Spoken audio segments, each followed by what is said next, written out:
नमस्ते। आज हम इस वीडियो में बात करेंगे बिहार बोर्ड क्लास 8 चैप्टर जिसका नाम है घातांक और घात। इसके बारे में आज हम पढ़ेंगे, इसको जानेंगे। तो सबसे पहले अगर आप चैनल पर नए हैं तो प्लीज चैनल को सब्सक्राइब कीजिए और साथ ही साथ वीडियो को लाइक कीजिए और शेयर भी कीजिए। चलिए इसको हम शुरू करते हैं। बहुत ही अच्छा और इंटरेस्टिंग चैप्टर है घातांक और घात, इसके बारे में आज हम पढ़ेंगे। तो सबसे पहले अगर हम बात करें घातांक और घात के बारे में तो हम जानेंगे कि घात क्या होता है और घातांक क्या होता है, इस सब के बारे में हम जानेंगे। तो सबसे पहले अगर हम आपसे पूछे, अगर आपको कहीं पे दिखाई देता है, जैसे कि मान लीजिए अगर कहीं आपको दिखाई दे इस तरीके से कोई चीज अगर दिखाई दे तो आखिर इसका मतलब क्या होता है। सबसे पहले इसको हम पढ़ते हैं 2 का घात 4। 2 का घात 4। नीचे में जब कोई भी संख्या लिखा हुआ होता है इसको हम नाम देते हैं आधार। क्या? आधार। और ऊपर में अगर घात में कोई भी चीज रहता है इसको हम बोलते हैं घातांक। क्या बोलते हैं? घातांक। क्या बोलते हैं? घातांक। तो नीचे वाले को हम आधार बोलते हैं और ऊपर वाले को हम घातांक बोलते हैं। तो आखिर इसका मतलब क्या होता है? हम इसको पढ़ते हैं 2 का घात 4। 2 का घात 4। तो आखिर इसका मतलब क्या होता है? तो इसका मतलब होता है कि आधार में नीचे में आधार में जो संख्या लिखा हुआ होता है और उसके घात में जो होता है, तो घात में जो होता है उतनी बार आधार में जो संख्या लिखा होता है उसको हम गुणा करते हैं। यानी कि आधार में जो संख्या लिखा हुआ होगा उस संख्या को ऊपर में घात में जितना होगा उतनी बार गुना करेंगे। जैसे यहाँ पे 2 का घात 4 है, यानी कि 2 को हम 4 बार गुना करेंगे। यानी कि 2 को हम 4 बार गुना करेंगे। इसका मतलब है 2 गुना 2 गुना 2 गुना 2। 2 को हम 4 बार गुना करेंगे। तो अगर इसका हम उत्तर का निकालें तो 2 दूनी 4, 4 दूनी 8 और 8 दूनी 16। तो इस तरीके से हम किसी भी संख्या के घात में अगर कोई संख्या रहता है तो उसका मान हम निकालते हैं। अब इसमें हम सबसे पहले कुछ सूत्र, कुछ फॉर्मूले को जानेंगे, उसके बाद उससे कुछ एग्जांपल्स को हम करेंगे। चलिए सबसे पहले इसमें कुछ फॉर्मूला, कुछ सूत्र होता है जिसको हम जानेंगे। तो सबसे पहले क्या होता है कि और कभी भी आपको अगर कहीं पे e का घात m गुना e का घात n कुछ इस तरीके से दिखाई दे, इसका मतलब क्या होता है? e का घात m, e का घात n का मतलब क्या होता है? तो नीचे में जो होता है उसको क्या बोलते हैं? आधार। क्या बोलते हैं? आधार। और ऊपर में जो होता है इसको क्या बोलते हैं हम? घातांक। क्या बोलते हैं? घातांक। और बीच में किसका चिन्ह है? इंटू का यानी गुना का। तो कभी भी यहाँ पे एक चीज आपको ध्यान रखना है कि कभी भी अगर आपको गुना में, कहाँ पे? गुना में अगर आधार अगर बराबर दिखाई दे रहा हो, अगर गुना में आधार अगर बराबर दिखाई दे रहा हो तो हम गुना में अगर आधार बराबर होता है तो हम घात को जोड़ते हैं। क्या करते हैं? घात को जोड़ते हैं। तो गुना में अगर आधार अगर बराबर दिखाई देता है तो हम आधार को एक बार लिखते हैं। यानी कि आधार क्या है हमारा? a, तो a को एक बार लिख दिए। उसके बाद से जो इसके घात में होता है उसको हम जोड़ देते हैं। यानी कि यहाँ पे हो जाएगा a का घात m प्लस n। a का घात m प्लस n। ये पहला फॉर्मूला हमारा हो गया। इस पे अगर हम बात करें किस क्वेश्चन के बारे में, चलिए यहाँ पे एक हम एग्जाम्पल देके इसी को समझाते हैं। जैसे कि मान लीजिए 2 का घात 3 गुना 2 का घात 5, कुछ इस तरीके से आपको क्वेश्चन दिखाई दे। तो यहाँ देखिए सबसे पहले क्या कहाँ है? गुना में। और यहाँ भी आधार 2 है और यहाँ भी आधार 2 है। यानी कि गुना में जब आधार बराबर होता है, अभी हम क्या पढ़े हैं कि गुना में जब आधार बराबर होता है तो हम घात को जोड़ते हैं। क्या करते हैं? घात को जोड़ते हैं। यानी कि यहाँ पे क्या हो जाएगा? एक बार आधार को लिखेंगे 2 और उसके बाद से इसके हम घात को जोड़ देंगे। यानी कि 3 प्लस 5 कितना हो जाएगा? 2 का घात 8। तो इस तरीके से हम उत्तर को निकालते हैं। तो पहला सूत्र, पहला फॉर्मूला हम जान गए। अब इसके बाद हम आगे बढ़ते हैं। चलिए अब हम इसके आगे बढ़ते हैं। अब हम दूसरा फॉर्मूला जानेंगे, दूसरा सूत्र जानेंगे।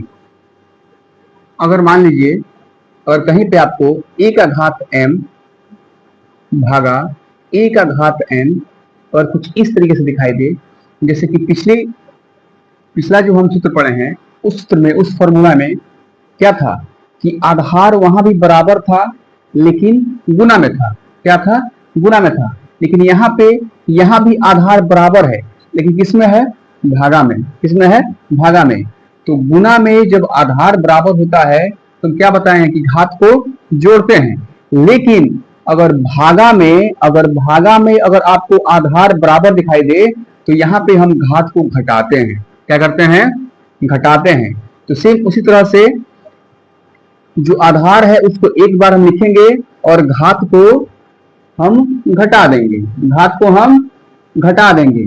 तो इस तरीके से अगर भागा में आधार बराबर दिखाई दे तो हम घात को माइनस करते हैं। क्या करते हैं? माइनस करते हैं। जैसे कि इससे भी अगर हम किसी क्वेश्चन के बारे में बात करें तो जैसे कि मान लीजिए कि 3 का घात 4 भागा 3 का घात 2, यहां भी आधार 3 है, यहां भी आधार 3 है, यानी कि आधार आपस में बराबर है। लेकिन किसमें बराबर है? भागा में। किसमें? भागा में। जब भागा में आधार बराबर होता है तो हम घात को घटाते हैं। क्या करते हैं?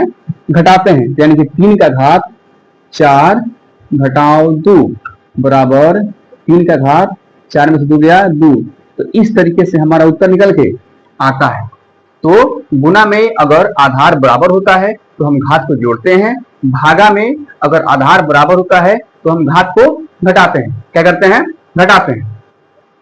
चलिए अगर हम बात करें तीसरे फॉर्मूले के बारे में, तीसरे सूत्र के बारे में, तो एक हमारा होता है, अगर आपको कुछ ऐसा दिखाई दे जैसे कि a बटा b का घात m, इसका मतलब क्या होता है? तो सबसे पहले यहां ध्यान दीजिए, अगर कहीं पे कोई भी संख्या अगर बटा में आपको दिखाई दे और उसका घात अगर कोई भी संख्या दिया हुआ हो, इसका मतलब क्या होता है? तो इसका मतलब होता है यह जो घात हमारा होता है वह घात a के ऊपर भी है और यह घात हमारा नीचे b के ऊपर भी है। ऐसा नहीं है कि यह घात केवल a के ऊपर है, नहीं, यह जो घात है हमारा a के ऊपर भी है और b के ऊपर भी है। तो हम इसको कुछ इस तरीके से भी लिख सकते हैं। कैसे? a का घात m बटा b का घात m। तो कुछ इस तरीके से भी हम इसको लिख सकते हैं। तो इसको ध्यान में रखना है कि अगर बटा में कोई भी संख्या दिया हुआ है और उसके घात में कुछ है तो वह जो घात होगा वह अंश और हर दोनों के ऊपर होगा, दोनों के ऊपर होगा। चलिए अब आगे बढ़ते हैं। अब हम जानेंगे चौथा फॉर्मूला। अगर मान लीजिए किसी भी संख्या के घात में अगर 0 होता है, क्या होता है? 0 होता है। नीचे आधार में कोई भी संख्या हो, अगर उसके घात में अगर 0 होता है तो इसका मान हमेशा 1 होगा। कितना होगा? हमेशा 1 होगा। कितना होगा? हमेशा 1 होगा। किसी भी अगर संख्या के घात में अगर 0 होगा तो इसका मान हमेशा 1 होगा। कितना होगा? 1। तो चलिए इस चीज को आज अभी हम प्रूफ भी करेंगे। क्या करेंगे? प्रूफ भी करेंगे। करते हैं। कैसे करेंगे? तो a का घात 0 है तो हम इसके स्थान पे हम क्या करेंगे? इसको a का घात m भागा a का घात m लिख सकते हैं कि नहीं लिख सकते हैं? a का घात 0 है, हम उसके स्थान पे a का घात m भागा a का घात m लिख सकते हैं कि नहीं? तो बिल्कुल लिख सकते हैं। क्यों? क्योंकि यहां देखिए, अभी हम इसके पहले पढ़े हैं कि भागा में जब आधार बराबर होता है, भागा में जब आधार बराबर होता है तो हम घात को क्या करते हैं? घटाते हैं। क्या करते हैं? घटाते हैं। तो a और m में से m गया 0। कितना हो जाएगा? 0। अब हम अगर इसके आगे बढ़े तो a का घात m, हम भागा को जब घटाएंगे तो यहाँ पे गुना, जब गुना लिखते हैं तो इसके बाद वाला पलट जाता है। क्या होता है? पलट जाता है। a बटा m है यानी कि 1 बटा e का घात m हो जाएगा। तो यहां से e के घात m से e का घात m कट जाएगा। जो कट जाएगा यहाँ पे कितना बच जाएगा? 1। कितना बच जाएगा? 1। तो इस तरीके से अगर किसी भी संख्या के घात में अगर 0 होगा तो उसका मान हमेशा 1 होगा। यह जो प्रूफ है उसको आपको याद रखना होगा। ठीक है, चलिए इसके अब आगे बढ़ते हैं। चलिए अगर हम इसके बाद बात करें पांचवें सूत्र के बारे में, तो अगर आपको कुछ ऐसा दिखाई दे जैसे कि a का घात m और इसके घात में n और चलिए और इसके फिर घात में कुछ भी o, चलिए o हटाते हैं, नहीं तो कहीं 0 आप समझ लेंगे। यहाँ पे हम k लेते हैं, कितना लेते हैं k। इसका मतलब क्या हुआ, देखिए कभी भी आपको अगर घात का घात दिखाई दे, घात का घात जैसे कि a का घात m है, फिर इसका घात n है, फिर इसका घात k है, तो यहाँ पे हम क्या करेंगे, तो कभी भी अगर घात का घात अगर आपको ऐसे दिखाई दे तो हम क्या करते हैं कि घात को सभी को आपस में गुना करते हैं। क्या करते हैं, गुना करते हैं। तो इसको हम इस तरीके से लिख सकते हैं, कैसे, a का घात m गुना n गुना k, इस तरीके से इसको हम लिख सकते हैं। तो इसको आपको ध्यान में रखना है कि अगर किसी भी संख्या के घात में कुछ दिया हुआ हो, फिर उसके घात में कुछ दिया हुआ हो, तो हम इसको इस तरीके से लिख सकते हैं। चलिए इसके आगे बढ़ते हैं हम 6 नंबर में। अगर मान लीजिए कहीं पे आपको अगर कुछ ऐसे दिखाई दे a का घात माइनस n, a का घात माइनस n, तो एक चीज हमेशा ध्यान रखिएगा, कभी भी अगर आपको घात अगर माइनस में दिखाई देता हो, कभी भी अगर किसी भी संख्या का घात अगर आपको माइनस में दिखाई देता हो, किसमें, माइनस में, तब हम यहाँ पे क्या करते हैं कि घात जब होता है माइनस में, तो जो संख्या जो नीचे हमारा आधार में जो संख्या होता है, हम इसका उल्टा करते हैं। क्या करते हैं, इसको हम उल्टा करते हैं, यानी कि यह पलट जाता है। जैसे यहाँ पे a है तो नीचे में एक छिपा हुआ है, यानी कि यह हो जाएगा a बटा a का घात n। इस माइनस से, जो घात में माइनस होता है, इस माइनस से यह जो आधार होता है वह पलट जाता है। क्या होता है, पलट जाता है, यानी कि जो नीचे होगा वह ऊपर चला जाएगा और जो ऊपर होगा वह नीचे आ जाएगा। इस तरीके से, जैसे कि यहाँ पे अगर हम आपको एक क्वेश्चन के बारे में समझाएं अगर, तो मान लीजिए एक क्वेश्चन यहाँ पे अगर एग्जाम्पल के तौर पे एक दिया गया है, क्या कि अगर 2 का घात -3 है, 2 का घात -3 है, तो हम यहाँ पे दिखाई दे रहा है हमको कि यहाँ पे जो घात है किसमें है, माइनस में है। हम क्या करेंगे कि जब भी घात माइनस में होता है तो जो इसके आधार में होता है वो पलट जाता है, यानी कि यह हो जाएगा 1/2 और माइनस से घात पलट गया, अब क्या बच गया यहाँ पे 3, तो जो संख्या हमारा उसके ऊपर क्या आ जाएगा 3। तो इस तरीके से हम क्या करते हैं, बनाते हैं, इस तरीके से इसको हम बनाते हैं। तो चलिए अब हम कुछ क्वेश्चन करते हैं, उसके बाद से कुछ आपको आज होमवर्क देंगे, उसको बना के और कमेंट बॉक्स में उसका उत्तर आपको लिखना है। चलिए बनाते हैं। तो सबसे पहले आपके सामने एक क्वेश्चन दे रहे हैं, जैसे कि मान लीजिए अगर, इसे कहने का मतलब है कि थ्योरी हमारा कंप्लीट हो चुका है, जितना फॉर्मूला जानना था उतना हम जान चुके हैं। अब इसके आधार पे आगे हम अब कुछ क्वेश्चन करेंगे। तो सबसे पहला क्वेश्चन आपके सामने यह है, इसे कि मान लीजिए अगर कि 2/3 का घात 4 गुना 2/3 का घात 8 ऐसे दिया हुआ है, इसको कैसे बनाएंगे, इसको हम कैसे बनाएंगे। अभी हम पढ़े हैं कि गुना में जब आधार बराबर होता है, गुना में जब आधार हमारा बराबर होता है तो घात को क्या करते हैं, घात को जोड़ते हैं। क्या करते हैं, जोड़ते हैं। तो एक बार आधार को लिखेंगे 2/3 और इसके बाद इसके घात को क्या करेंगे, हम जोड़ देंगे, यानी कि 4 + 8, यानी कि 2/3 का घात 8 × 4 = 12। इस तरीके से हम इसको बनाते हैं। फिर दूसरा क्वेश्चन, 1/2 का घात 8 भागा 1/2 का घात 2, इसको कैसे बनाएंगे। तो यहाँ भी आधार क्या है, आपस में बराबर है। क्या है, बराबर है।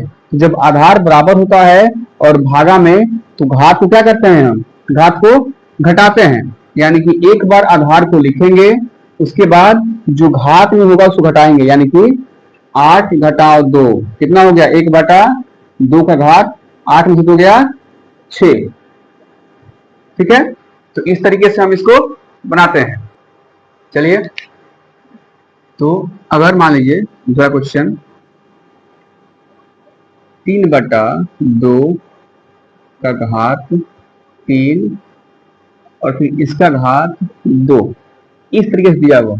अभी हम क्या पढ़े हैं पहले, इसके पहले अभी जाने फॉर्मूला सूत्र कि जब घात का घात होता है, क्या होता है, जब घात का घात होता है तो हम क्या करते हैं, घात को आपस में गुणा करते हैं, यानी कि 3/2 का घात 3 गुना 2 यानी कि बराबर 3/2 का घात 3 दूनी 6। ठीक है, और हम इसके आगे बढ़ते हैं, एक और क्वेश्चन करते हैं। मान लीजिए 1/2 का घात 0, इसका मान कितना होगा। अभी हम पढ़े हैं कि दुनिया का कोई भी संख्या हो और उसके घात में अगर 0 होता हो तो उसका मान हमेशा कितना होगा, 1। कितना होगा, 1। एक और क्वेश्चन, मान लीजिए कि 2/3 का घात अगर -3 हो, कितना हो, -3 हो। अभी हम क्या पढ़े हैं कि जब घात माइनस में होता है तो जो आधार में होता है संख्या वो पलटता है, क्या होता है, पलटता है। तो 2/3 है तो क्या हो जाएगा, 3/2 का घात 3। तो इस तरीके से आपको सभी क्वेश्चनों को करना है। चलिए, अब एक स्पेशल क्वेश्चन आपसे पूछते हैं। ठीक है, चलिए, अगर मान लीजिए आपके पास कुछ ऐसा क्वेश्चन आता है, क्या आता है, 2 का घात 3 गुना 3 का घात 3, इसका उत्तर बताइए कितना होगा। इसका उत्तर बताइए कितना होगा। तो जैसे कि अभी हमने पढ़ा है कि गुना में जब आधार बराबर होता है तो घात क्या करते हैं, जोड़ते हैं। लेकिन यहाँ 2 है, यहाँ 3 है, यहाँ तो आधार बराबर आपस में नहीं है, लेकिन इसका घात आपस में क्या है, बराबर है। क्या है, बराबर है। तो कभी भी अगर ऐसा क्वेश्चन आपको मिले कि जिसमें नीचे का आधार आपस में बराबर नहीं दिया हो गुना में, लेकिन उनका जो घात हो आपस में बराबर हो, उनका जो घात हो आपस में बराबर हो, तो जब नीचे का आधार गुना में बराबर नहीं देता है और ऊपर का अगर घात बराबर दे दे, तब वहां पे क्या करते हैं, हम वहां पे हम आधार में गुना करते हैं। क्या करते हैं, गुना करते हैं।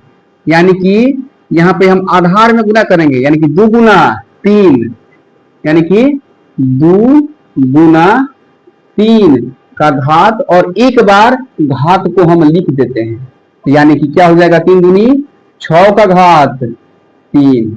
तो इस तरीके से इसको आपको ध्यान में रखना है। तो चलिए, इसके बाद अब हम आप लोग के लिए कुछ क्वेश्चन ऐसे भी देते हैं जो कि बना के और इसका उत्तर आपको कमेंट बॉक्स में करना है। चलिए, नोट कीजिए। पहला क्वेश्चन, मान लीजिए अगर कहीं पे जैसे कि -2 का घात 3, दूसरा क्वेश्चन -3 का घात -4, तीसरा क्वेश्चन 2/3 का घात 2, इसका घात 0, तीसरा क्वेश्चन, चौथा क्वेश्चन 1/2 का घात 8 भागा 1/2 का घात 10, पांचवा क्वेश्चन 3/5 का घात -4, छठा क्वेश्चन 1/8 का घात 6 गुना 1/8 का घात 6। तो इस तरीके से हम 6 क्वेश्चन आप लोगों को दिए हुए हैं, इसको आपको एसडब्ल्यू में बनाना है और इसका उत्तर आपको कमेंट बॉक्स में करना है। तो आज के लिए इतना ही। अगर आपको वीडियो पसंद आया तो प्लीज चैनल को सब्सक्राइब कीजिए, वीडियो को लाइक कीजिए और जितना हो सके उतना शेयर कीजिए। तो आज के लिए इतना ही, मिलते हैं फिर अगले वीडियो में, जहां पे हम क्लास 8 घातांक और घात इस चैप्टर का हम कुछ क्वेश्चन को करेंगे, यानी कि उसके प्रश्नावली को हम बनाएंगे अगली वीडियो में। तब तक के लिए थैंक यू।